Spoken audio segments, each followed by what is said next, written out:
ബീഹാറിൽ ജനങ്ങളെ കയ്യിലെടുത്ത് പ്രധാനമന്ത്രി നരേന്ദ്രമോദി. പട്നയിൽ നരേന്ദ്രമോദിയുടെ മെഗാ റോഡ് ഷോയുടെ പ്രചാരണത്തിൽ വ്യക്തമായ മേൽക്കൈ നേടാൻ എൻഡിഎക്ക് കഴിഞ്ഞു എന്നാണ് വിലയിരുത്തൽ.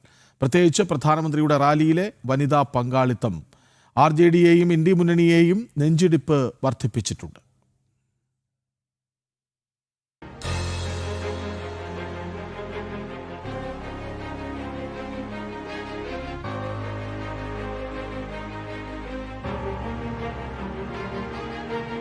പട്നയിൽ ദിനകർ ചൌക്ക് മുതൽ ഗാന്ധി മൈതാനം വരെ തിങ്ങി നിറഞ്ഞ ജനങ്ങളെ സാക്ഷിയാക്കി പ്രധാനമന്ത്രി നരേന്ദ്രമോദിയുടെ റോഡ് ഷോയോടെ നിയമസഭാ തെരഞ്ഞെടുപ്പ് പ്രചാരണത്തിൽ ബി.ജെ.പി. പുതിയ ഉയരങ്ങൾ കീഴടക്കിയെന്നാണ് വിലയിരുത്തൽ. സ്ത്രീകളും കുട്ടികളും ഉൾപ്പെടെ അത്രയധികം ജനപങ്കാളിത്തം കൊണ്ട് ശ്രദ്ധേയമായിരുന്നു പ്രധാനമന്ത്രിയുടെ റോഡ് ഷോ.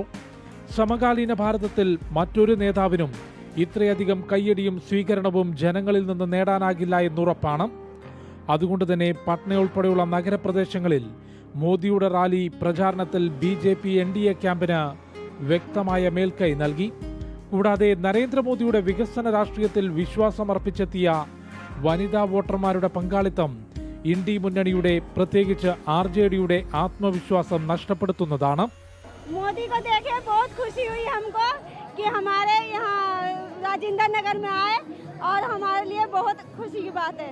बहुत कुछ कर रहे हैं, स्कूल भी अच्छे हैं और मतलब रोड थोड़ा सही कर दें राजेंद्र नगर में, बस और कुछ नहीं चाहिए. और इस बार सरकार भी जो है एनडीए का बनेगी और हम लोग जो मिलके इसको एनडीए को आगे बढ़ाएंगे और मोदी सरकार जो है हम लोग कायम रखेंगे.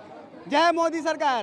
സീറ്റ് വിഭജനം ഉൾപ്പെടെ വിവിധ കാരണങ്ങളാൽ ആർജെഡിയും കോൺഗ്രസും ഇടതു പാർട്ടികളും ചേരുന്ന ഇന്ത്യ സഖ്യത്തിന് ഒരുമിച്ച് നിൽക്കാൻ സാധിക്കാത്തതും നരേന്ദ്രമോദിയുടെയും നിതീഷ് കുമാറിന്റെയും നേതൃത്വത്തിൽ ഘടകകക്ഷികൾ ഒന്നിച്ചു നിൽക്കുന്നതും എൻ.ഡി.എക്ക് ഗുണകരമാണ്.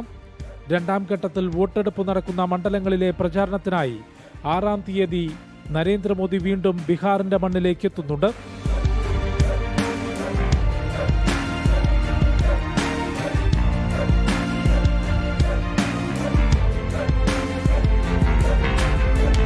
പട്ന ഉൾപ്പെടെയുള്ള നഗരപ്രദേശങ്ങളിൽ ബി.ജെ.പി. എൻ.ഡി.എ ക്യാമ്പിന്റെ പ്രചാരണത്തിന് വേഗം പകരുന്നത് മാത്രമല്ല, മോദി എന്ന ബ്രാൻഡിന്റെ തിളക്കം ഒട്ടും കുറഞ്ഞിട്ടില്ല എന്ന് വ്യക്തമാക്കുന്നത് കൂടിയായിരുന്നു പട്നയിലെ മെഗാ റോഡ് ഷോ. പട്നയിൽ നിന്നും കൃഷ്ണകുമാറിനൊപ്പം ജിഷ്ണു കൃഷ്ണൻ, ജനം.